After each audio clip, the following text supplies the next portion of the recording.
We are gathered here today, as you all know, to honor the memory of the one whom we call the father of the Mauritian nation, Sir Seewoosagur Ramgoolam. It was exactly 125 years ago. That seems a very long time back, but at the same time, it seems like yesterday, ladies and gentlemen, when on a Tuesday of 18th of September 1900, Kewal was born to Basmati and Mohit Ramgoolam, the same Kewal who marked the past century and the entire history of this nation, who became the father of the nation, the one we call Chacha Ramgoolam with a lot of affection, and the one who guided us towards independence. On this very milestone, on this very special milestone year, the MGI pays tribute to him through a series of activities, including this memorial lecture. So today's event, the core of today's event is, of course, the memorial lecture to be delivered by Shri Suren Dayal, but at the same time, we'll use this stage to also present to you the other activities conducted, mainly the competitions, and we'll honor our students, the winners of the various competitions today from this stage. So let us start today's function by an official welcome to all present here in the name of the whole institute. To do the honors, I call upon the director of MGI, Mrs. Vidotma Kunja. It is with immense pride and deep reverence that I welcome you all to this SSR Memorial Lecture at the Mahatma Gandhi Institute, an occasion that brings us together in commemoration of our beloved father of nation. Today, we gather here not merely as an academic community, but as inheritors of a legacy forged by visionary leadership and unwavering dedication to the Mauritian people. As we honor the memory of Sir Seewoosagur Ramgoolam, the architect of Mauritius' independence, we are reminded of the profound connection between education and nation building. More than 50 years ago, Sir Seewoosagur Ramgoolam, the then Prime Minister of Mauritius, played a pivotal role in establishing the Mahatma Gandhi Institute based on Gandhian principles and philosophy. Following a decision taken in December 1969 by him and Srimati Indira Gandhi, the then Prime Minister of India, in a joint meeting, it was decided to set up the institute. The foundation stone was laid on 3rd of June 1970 by Srimati Indira Gandhi herself, and the MGI Act was passed in December 1970. The MGI was then administered by the Board of Trustees under the chairpersonship of Sir Seewoosagur Ramgoolam.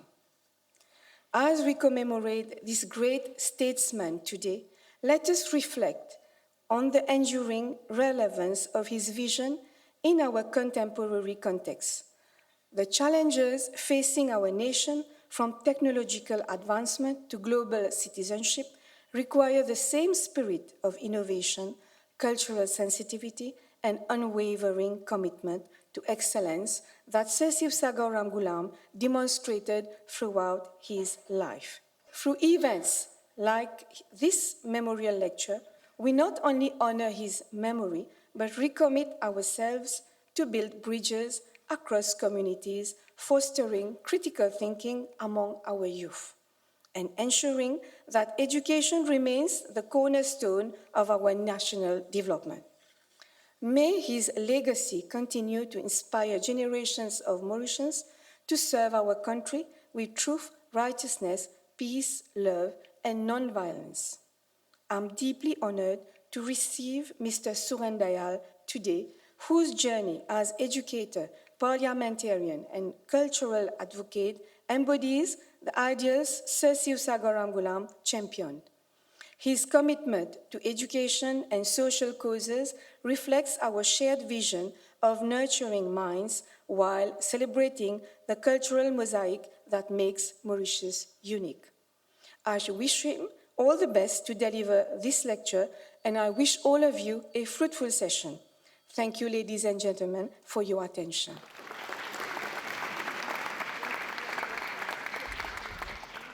Thank you, Dr. Kunja. As per the MGI tradition, our tribute, our gratitude, our welcome, everything that we say is incomplete without music. So I now call upon the artists of the Mahatma Gandhi Institute to present to you a song on Seewoosagur Ramgoolam.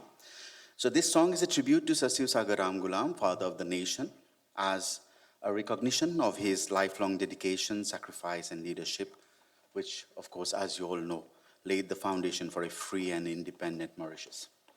It will also reflect the nation's deep respect and gratitude for his enduring legacy. The vocals will be, our vocalists are Vishal Mangru, Dr. Varsharani Bisesar Dulwa, Srimati Lalita Gopi Akshay Juran, Srimati Dirpal Sharma, and the young Abhinav Palakdhari.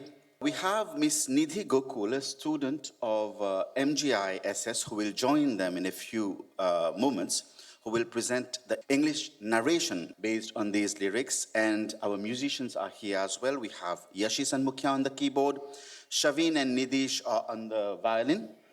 We have Arvind Bhai and Sandeep on sitar here. Manisha and Varsha will be on tabla.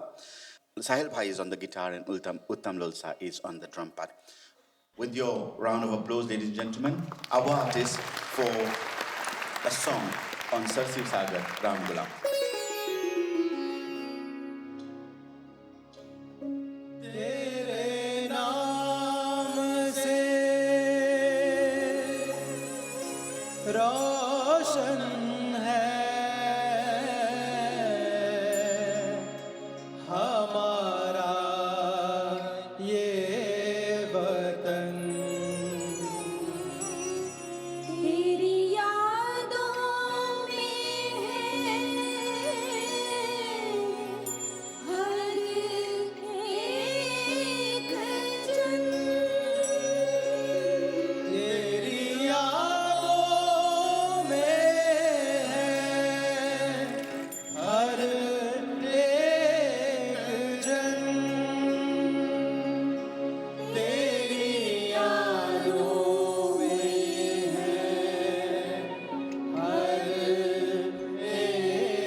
Seewoosagur Ramgoolam, Seewoosagur Ramgoolam, Seewoosagur Ramgoolam, Seewoosagur Ramgoolam, Seewoosagur Ramgoolam, Seewoosagur Ramgoolam, Seewoosagur Ramgoolam, Seewoosagur Ramgoolam.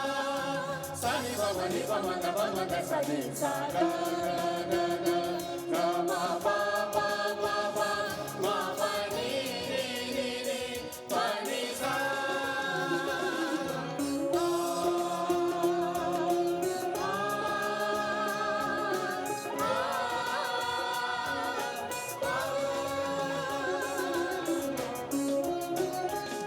Seewoosagur Ramgoolam, तुझको है प्रणाम. Seewoosagur Ramgoolam, तुझको है प्रणाम.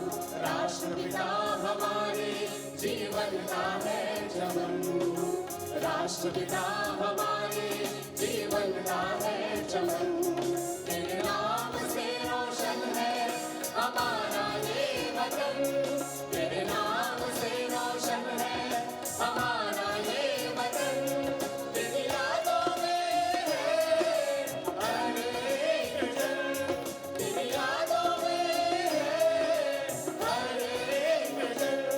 Seewoosagur Ramgoolam, तुझको है प्रणाम. Seewoosagur Ramgoolam,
SSR, your light still shines through every heart, through all the times.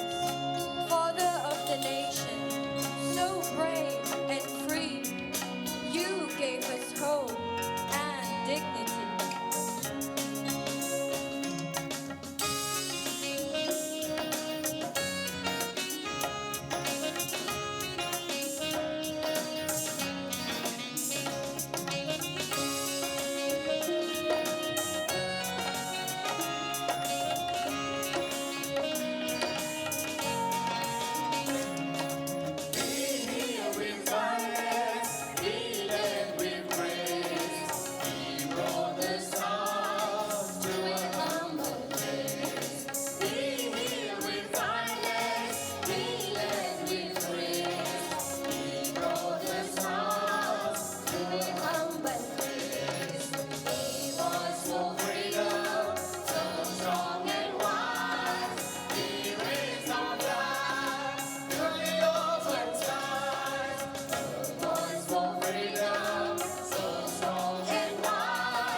Thank you, all the artists of the Mahatma Gandhi Institute and the Rabindranath Tagore Institute. A special thanks to the School of Performing Arts for taking the lead in preparing this very beautiful song in tribute to the father of the nation. While delivering such a lecture on a personality like Sir Seewoosagur Ramgoolam can be a very Herculean task, you'll agree, introducing our speaker of the day is not an easy task as well. The former Minister of Social Integration and National Economic Development, Minister of Education, former parliamentarian, former government chief whip. He has a political career spanning 2 decades, including a range of national level roles and responsibilities.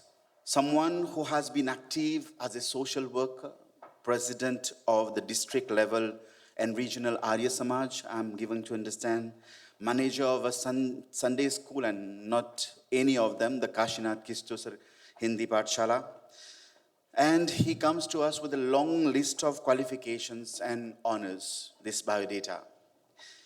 But what makes today's task easy for me is that the person I have the honor to introduce doesn't come on this campus with the load of all these credentials. He rather comes to us as a member of the MGI and RTI family, with the same, जैसे बोलते हैं, अपनापन with which he has been meeting and greeting everyone on this campus for the past 4 decades, if I'm not mistaken. Because he has been at the service of the MGI as a teacher, as a head of department, as a union leader, as a council member, and most important of all, a colleague and a friend to everyone. So ladies and gentlemen, we are fortunate to have Sri Suren Dayal for this lecture, as we also have in him someone who inherited the legacy of SSR, someone who carried the same political flambeau, someone who had the privilege to be a brother in arms to the son of SSR and the current Prime Minister. With your applause, ladies and gentlemen, for the SSR Memorial Lecture, Sri Surendra Dayal, GOSK. Namaskar, Vanakkam, Adab, Bonjour, good morning. And also, I'm extending a warm welcome to you all to this memorial lecture to mark the 125th birth anniversary of Seewoosagur Ramgoolam, former Prime Minister and former Governor General of Mauritius, affectionately referred to as the father of the nation.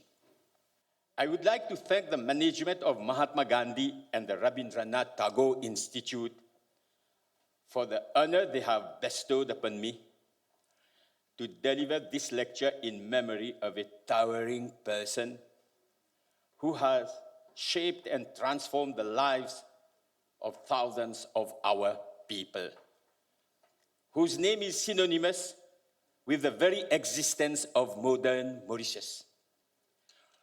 Whether we observe the occasion through a public ceremony or gathering, or through private prayer, a memorial lecture speaks more eloquently than 10,000 tongues. It is the manifestation of deep contrition and unspeakable love and remembrance, because those we love never depart. They walk beside us every day, unseen, unheard, but always close to our hearts, near, still missed, and very dear.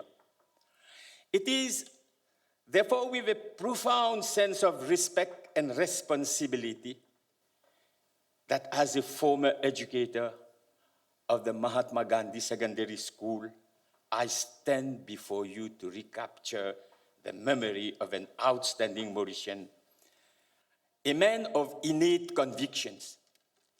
To speak of SSR is not merely to recount historical facts and political milestones.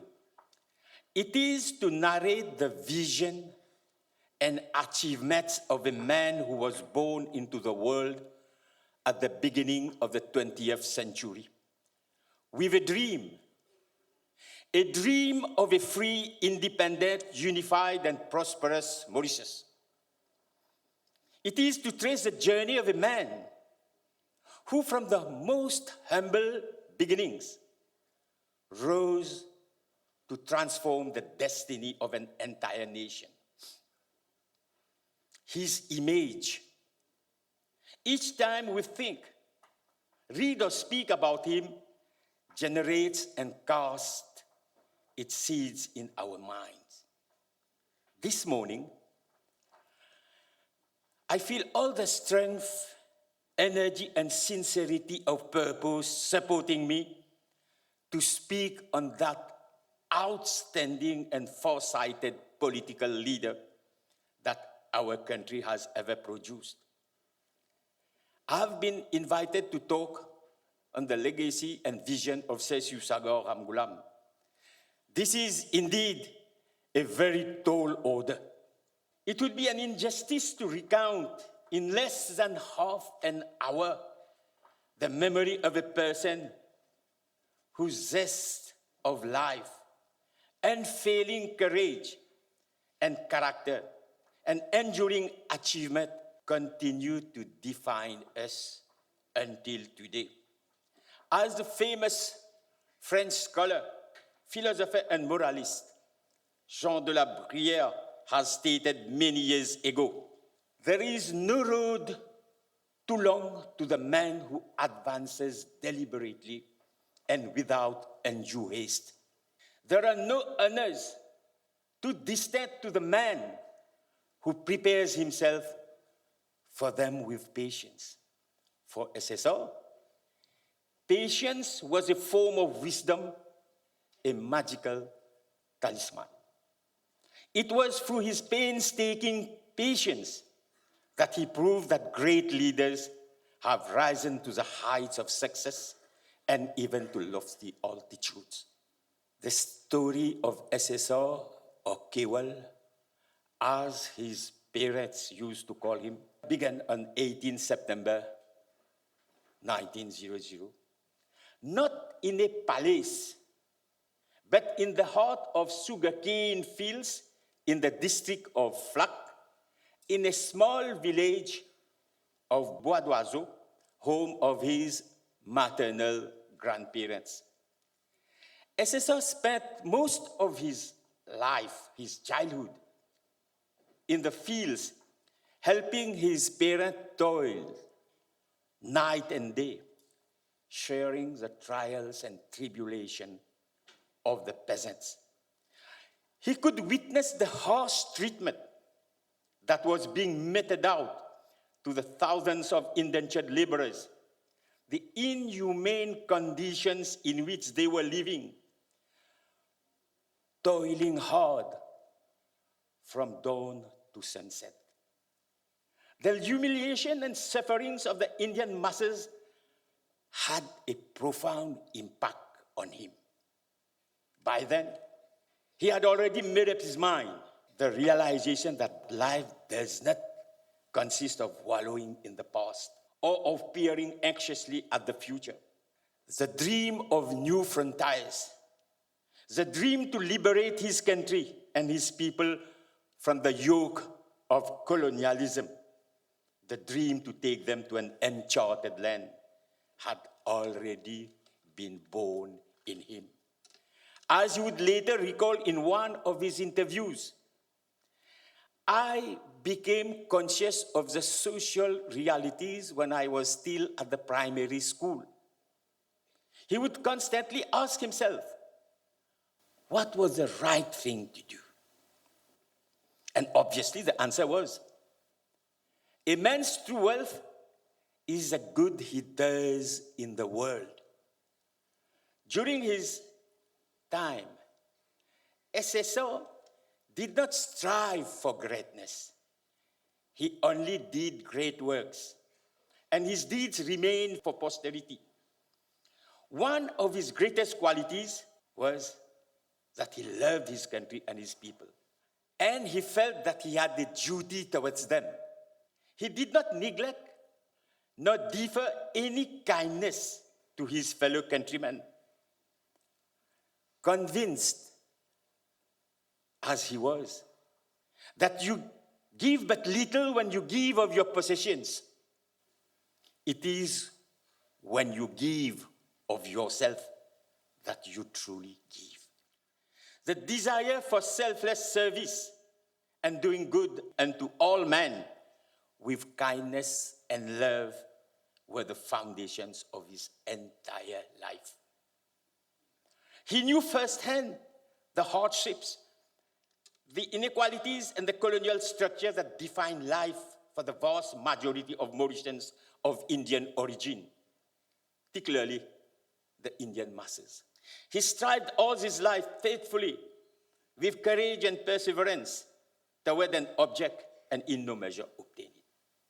Perseverance is a great element of success, and great works are achieved not by strength, but by perseverance. Sincerity of purpose, uprightness, humility, and respect for others. SSR was imbued with all these qualities that made him stand out as a man who could produce great things. He conceived a legitimate purpose in his heart and set out to accomplish it. Instead of sensational displays, SSR allowed his works and actions speak for themselves. History has it that SSR got his first education at the age of 5. At school, he proved to be an excellent and hardworking student. After 2 years, he could read fluently. Later, he joined the Royal College, Kyopip, for his secondary education after obtaining la petite bourse. He traveled daily from Bellerive to Cupip. On his way to Cupip and back, he would ponder over the hardships which the mass of rural laborers were enduring. He saw how the peasants were malnourished, sickly, and living a precarious life. SSR vowed to correct all the injustices and exploitation of the people of his country. He made that his sacred and divine duty. He made it a duty to live as an aspiring and self-evolving human being, exerting his energies to the solution of the depressing poverty, diseases, indebtedness, high mortality rate, early death that characterized the prevailing situation in the island those days. He told himself that he would never rest in selfish ease and listless ignorance, nor sleekly sate himself on pleasures. The divine within him had awakened. A sleeping God had shaken off the incoherent visions, never again to slumber, never again to rest his eyes. The call to higher purposes and achievement had aroused within him the ceaseless urge to struggle for the common good. A pivotal moment came in 1921, when at the age of 21, he set sail to London to study medicine at the insistence of his brother Ramlal, who had by then taken over the family responsibilities. A new chapter of his life had opened, where lay all the verities and realities of the existence, the bliss of growth and development, the glory of action, and the splendor of achievement. Throughout his life, SSR lived to stand by what was always right. He was strong and pure to come triumphant out of any trial and enter a higher realm of life with a more abiding success and quiet conscience. Slander, accusation, and malice could never affect him, nor call from him any bitter response, legal or otherwise.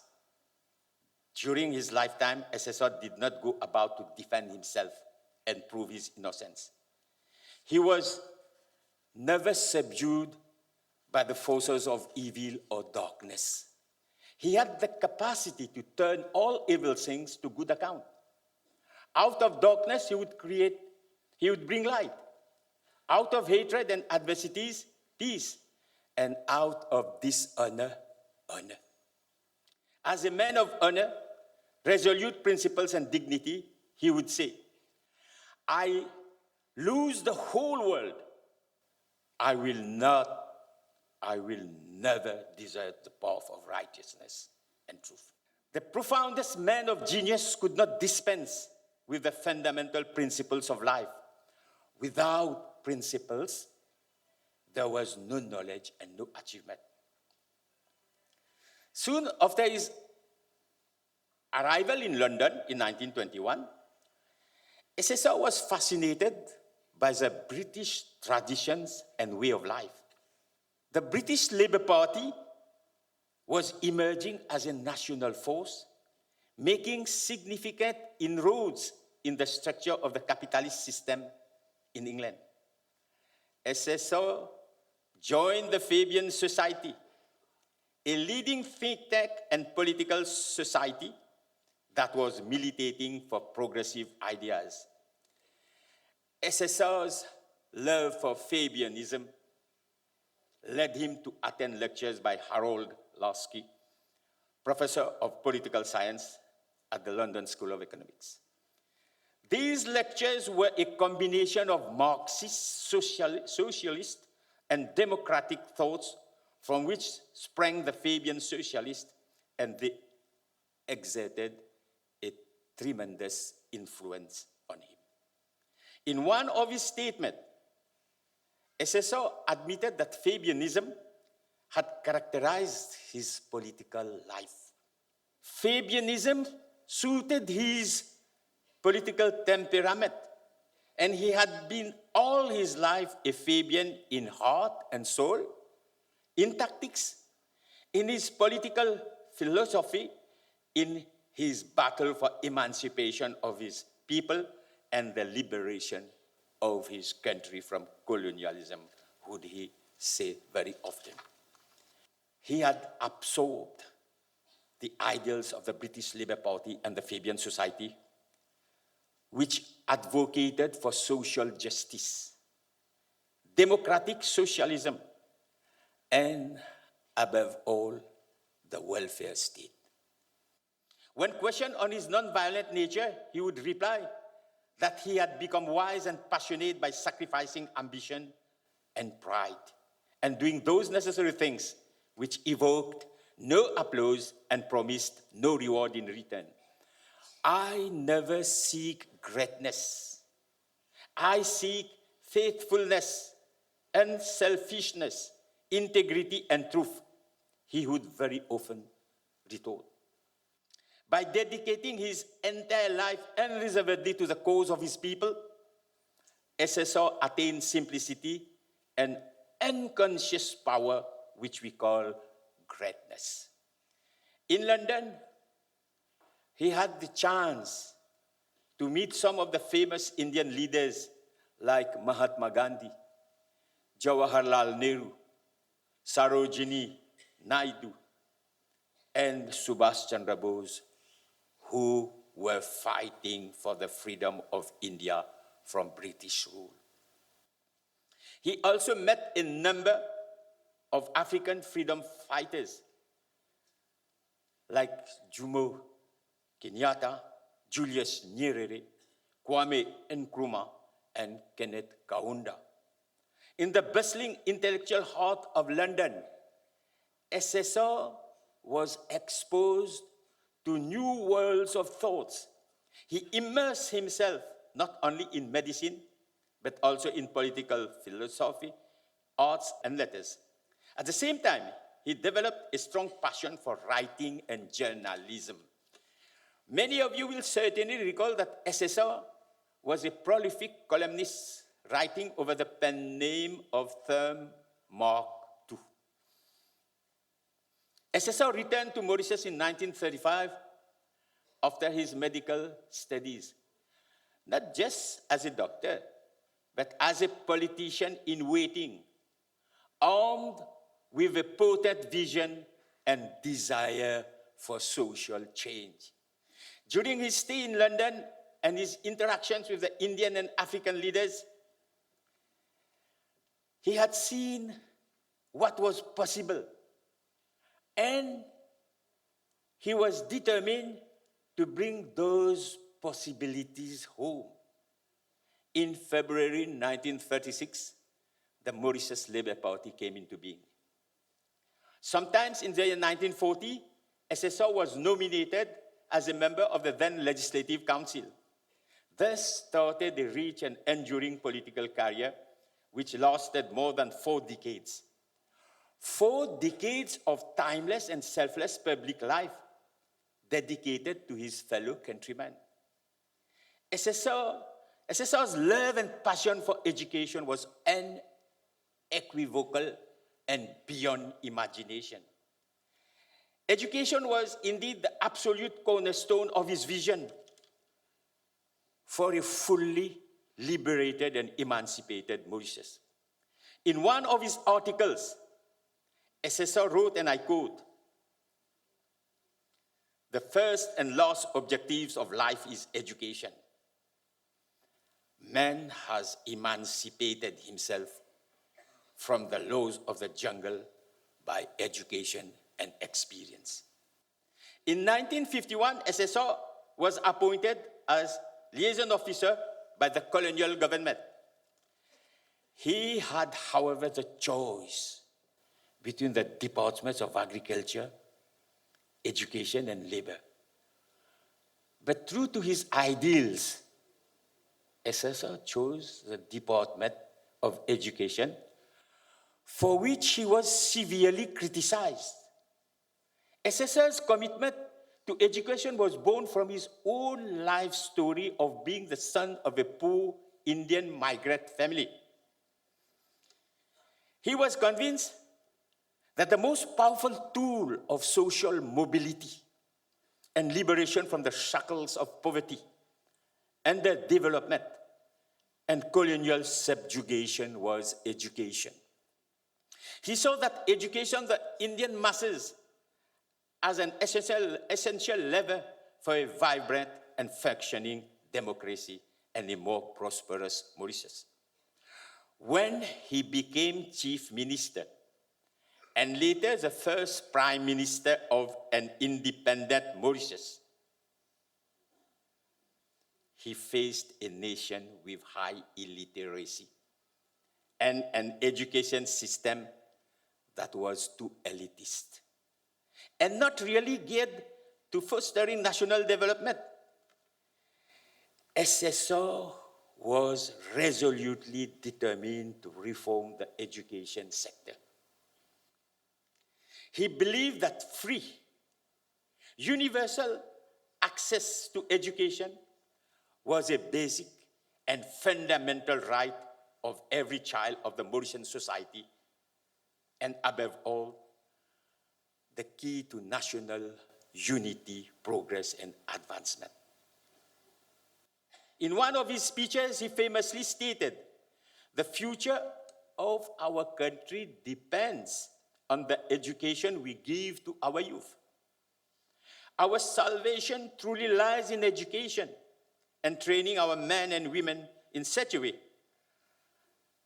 that they are equipped to face great battles of life." These were not mere slogans, but guiding principles of his life.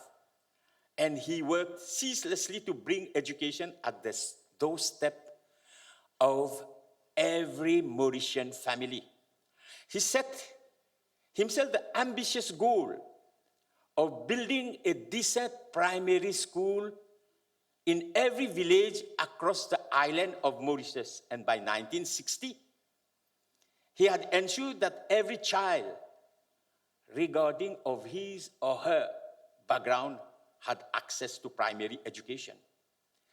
The free education in January 1977 was indeed one of the most revolutionary policies that underpin SSR's vision and achievement for an egalitarian Mauritian society. By democratizing education, SSR unleashed the potential of an entire population, while at the same time opening up the opportunities for our girls from the rural areas to enjoy access to secondary education. He had already laid the foundation of a modern and emancipated Mauritius, for which he is rightly celebrated as the father of the nation and the architect of modern Mauritius. SSR had the intellectual capacity and foresight to understand that Mauritius could not depend on sugar alone for its long-term economic survival. He believed that by massively investing in education, Mauritius would be able to create a future literate workforce that would help it transition to the next level of development, namely industrial, textile, and later tertiary sectors, such as finance, science, and technology. It would not be out of place to mention that the economic miracles of the 1980s and 1990s were directly built on such an educated workforce. In as much as tertiary education is concerned, SSR left a lasting legacy, for he held a deep conviction that the future of an entire nation depended on the power of continuous learning and knowledge. The idea of creating a University of Mauritius had already started germinating in his mind during his early years as liaison officer in the Department of Education. Later, at the beginning of the 1960s, he invited Dr.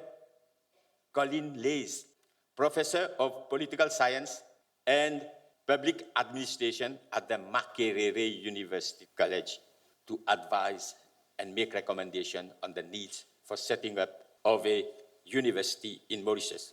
In his report to SSR, Professor Leys wrote, "A university college designed to occupy the central role in national development, which I have envisaged, is likely to command considerable interest in the academic world." The University of Mauritius was successfully established around 1965, when Mauritius was still under colonial rule.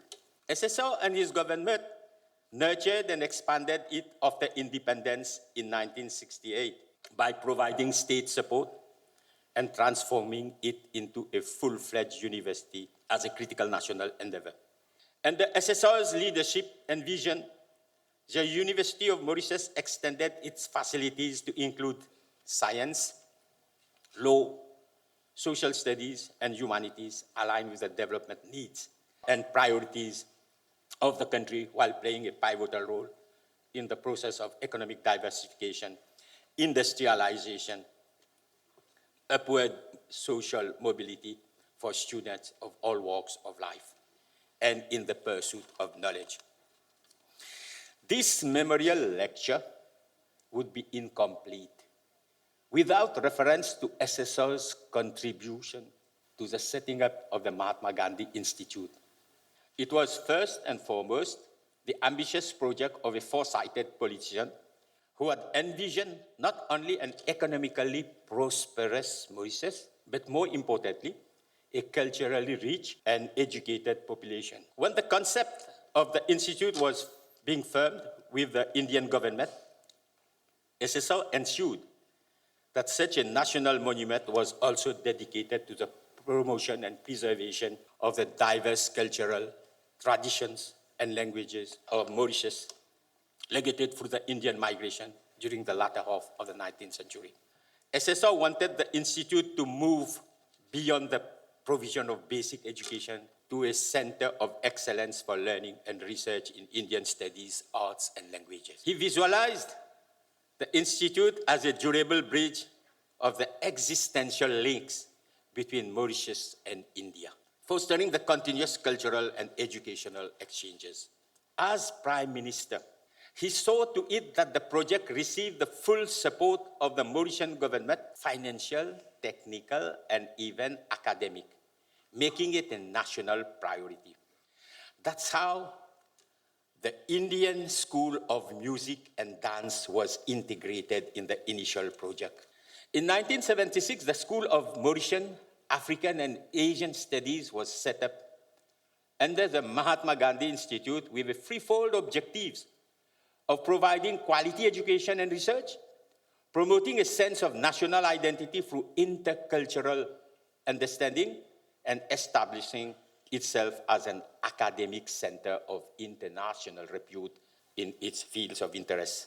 The MGI was inaugurated in October 1976, and it has since then played a crucial role in the promotion and valorization of our ancestral values, languages, and traditions in the unity of our cultural diversities. He has also positioned itself as a center of excellent learning in our educational landscape. The Mahatma Gandhi Institute, no doubt, stands out as one of SSR's most enduring testament of his foresight of a culturally united Mauritius and a vital link between Mauritius and India and the wider world. To demonstrate his commitment to the MGI project, SSR became the first chairperson of the Board of Trustees of the Institute, which also included His Excellency, the Governor General, Sir Abdul Rahman Usman, some very eminent government ministers, as well as representatives of the private and public sectors. I believe this lecture also constitutes an excellent opportunity to set historical records straight. Many people have, in a not too recent past, shamelessly and unscrupulously attempted to appropriate to themselves the Mauritian economic miracle of the 1980s. Let me make bold to remind those prophets of doom that the truth of history is within ourselves and cannot be altered. SSR did not write history, he made history. As a man of conviction, SSR was imbued with a vision to fundamentally transform Mauritius from a poor monocrop economy into a stable and prosperous nation it is today. His economic vision was multifaceted, guided by pragmatism and collaboration and partnership with the private sector, and resolutely forward-looking. We all know that when Mauritius became independent, and it was he who made Mauritius independent, along with his colleagues, it was an essentially sugar-producing country, overwhelmingly vulnerable to weather conditions and highly fluctuating prices of commodities on the world market. It was against such a gloomy economic background that SSR set out to change the destiny of Mauritius by laying the foundation of a modern industrialized economy, notwithstanding the prevailing challenges and obstacles. The pillars of his economic vision were constructed on several interconnected policies, such as investment in human capital, political stability, with emphasis on a democratic system based on the rule of law, free and fair election, a strong and effective civil service, a mixed economic system, as well as a carefully planned economic approach setting out clear goals for development through various plans and reviews. But the master stroke of all his policies was the establishment in 1970 of the EPZ, offering tax incentives, duty-free imports of machinery, equipment, raw materials, thus creating a sound and predictable platform for foreign investment. The EPZ was indeed the precursor to tackling the rampant unemployment problem that was plaguing the country. The sugar sector was not neglected in SSR's effort towards modernization. Indeed, he made the sugar sector industry a critical source of foreign exchange and employment creation, more efficient and productive. One of SSR's landmark achievements for the sugar sector was his decision against all odds to join the sugar protocol of the EU. At a time when the price of sugar offered by the Union was lower than the price in the world market, the successive sugar protocols enabled Mauritius to enjoy preferential access to the EU market at a guaranteed price, the proceeds of which have laid the foundations of modern Mauritius. SSR is unequivocally credited for the entire foundation of the Mauritius economic miracle, and it would be a travesty of history to deny him the well-deserved distinction of the father of the Mauritian economic miracle. He has left an indelible mark on every sector of economic, social, and political activities, and his legacy has been widely acclaimed. His patriotic achievements are too many to enumerate this morning. Suffice it to recall that free health services, free education, the National Pension Scheme, social aid, government subsidies on essential commodities such as rice and flour, port and airport development, the MBCTV, the Mauritius Agricultural Marketing Board, Air Mauritius, Bank of Mauritius, State Bank Mauritius, the development of the tourism sector, the then M1 motorway. To mention a few, are all part of the products of his vision and foresightedness as an epitome of the highest level of statesmanship. SSR will never pass through this world again, but his legacy and vision will continue to live in our heart. He has left a country that is enabling us to reap a harvest of bliss and prosperity. In conclusion, let me quote what a man of the highest intellectual culture has said. It is in loving, not in being loved, the heart is blessed. It is in giving, not in seeking gifts, we find our quest. Whatever be thy longing or thy need, that do thou give, so shall thy soul be fed, thou indeed shalt truly live. Wherever he is, SSR will never be alone. He will be always accompanied with our noble thought and prayer. Such is the beauty of a memorial lecture. I thank you for your attention.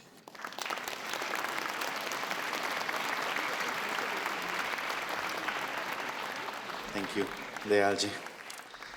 Ladies and gentlemen, such is the personality of SSR that even one more hour will not be enough to say all that has to be said. I understand. Lectures touch the mind when they are loaded with information, but they touch the heart when they have the right emotion. Thank you, Dayalji, because this lecture conveyed a beautiful blend of your deep knowledge of SSR, at the same time your affection, your respect, your adoration for Chacha Ramgoolam. Today you touched minds and hearts alike, while very importantly reminding the nation and the MGI family of the real contribution, of the immense contribution of SSR. Ladies and gentlemen, Shri Suren Dayal, once again, a big round of applause. May I request the officer in charge, MGI and RTI, Shri Obilakji, to kindly come on stage to offer a token of appreciation from the MGI family, from everyone present here today, to Shri Suren Dayal for this lecture. Ladies and gentlemen, Dayalji, I know that teaching is no more the part of the daily job, but we are giving you a lot of reading and a lot of writing. So please continue so that we see you again with another lecture here. Thanks a lot.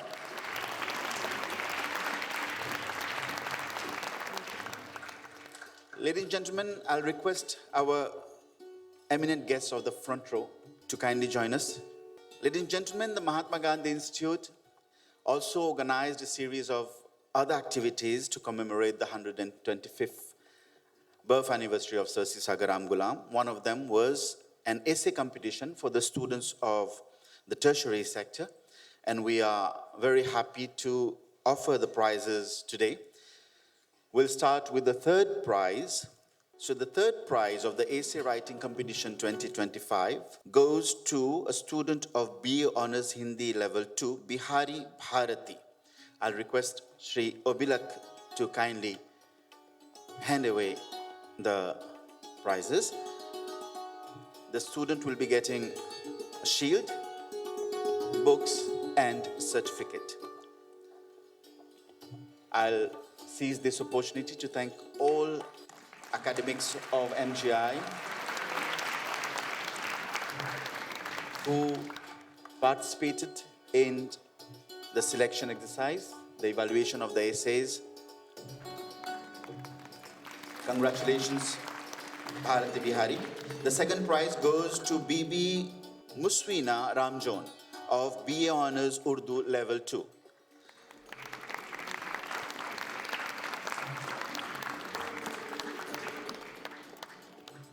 And so that I don't delay you people any further, I'll also request the first prize winner to join us. His name is Shubham Lilman of BA Honours Hindi Level 3.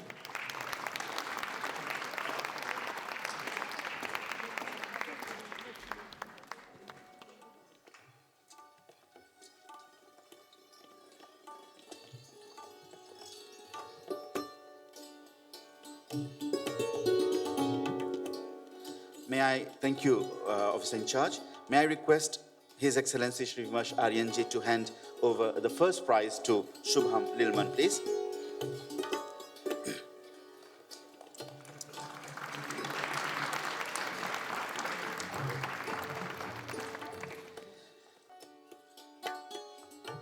ताकि ये लोग और पढ़ें और पढ़ें.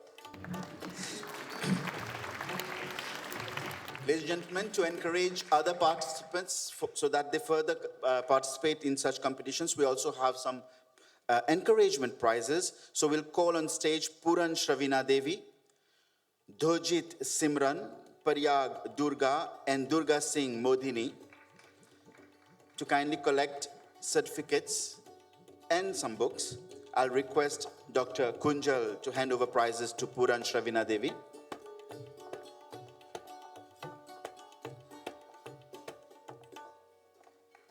Shravina Devi Puran is from BA Honours Hindi Level 2. Mr. Be able to kindly hand over the prizes to Simran Dhojit, who is from BA Honours Hindi Level 3.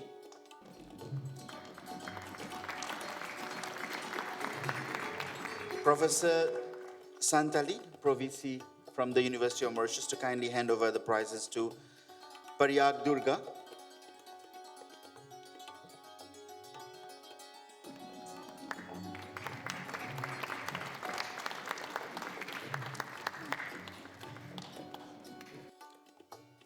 Durga Paryag is from B Honours Philosophy Level 3. Congratulations. And Srimati Vidu Apaju to kindly hand over the books and certificate to Modhini Durga Singh, who is from B Honours Hindi Level 1.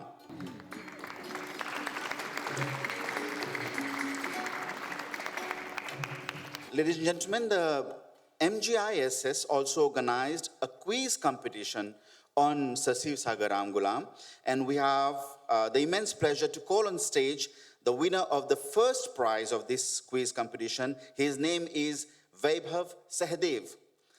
He is from grade 12 Science of the MGISS. I'll request Dr. Srimati Ramphal to kindly present the first prize to Vaibhav Sahadev. So we had Ramgoolam on stage. Now we also have a Sahadev on stage. That was a historical pun.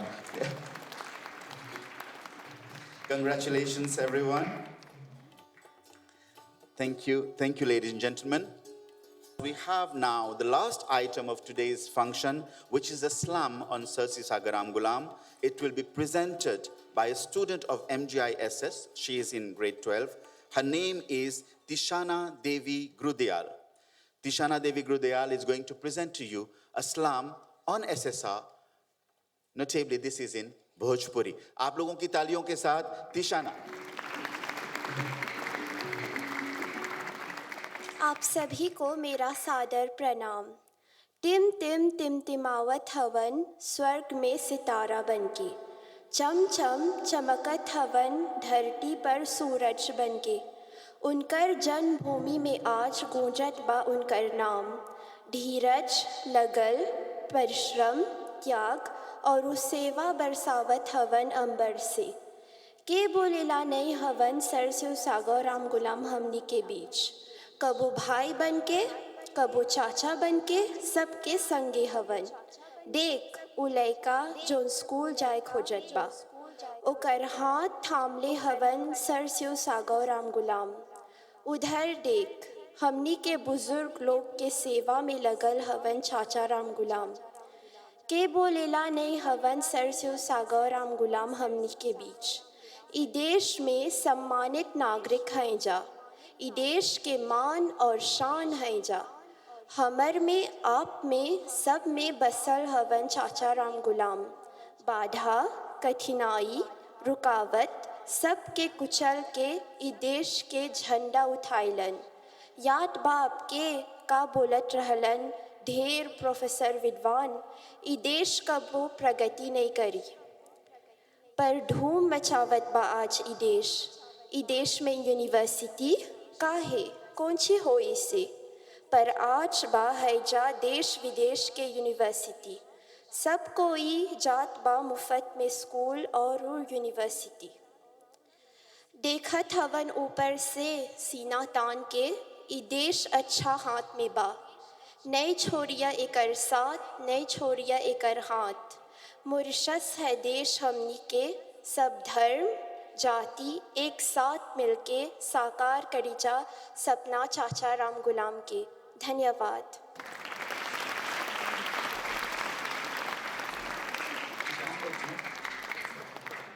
Ladies and gentlemen, grade 12 student of MGISS, Tishana, अगर आपने इसकी भोजपुरी सुनी, the clarity of the words, the pronunciation सुरेंजे, हमने के पीढ़ी कबो कबो एक दुगो ऐसा शब्द नहीं सकेला बोले जो नहीं को बोला। बहुत बहुत बहुत बहुत बधाई एक बार फिर से इनके लिए जोरदार तालियां। Thank you to her teachers, thank you to her rector, thank you to the whole MGISS system for preparing such brilliant students. Thank you Tishana, बहुत बहुत बधाई।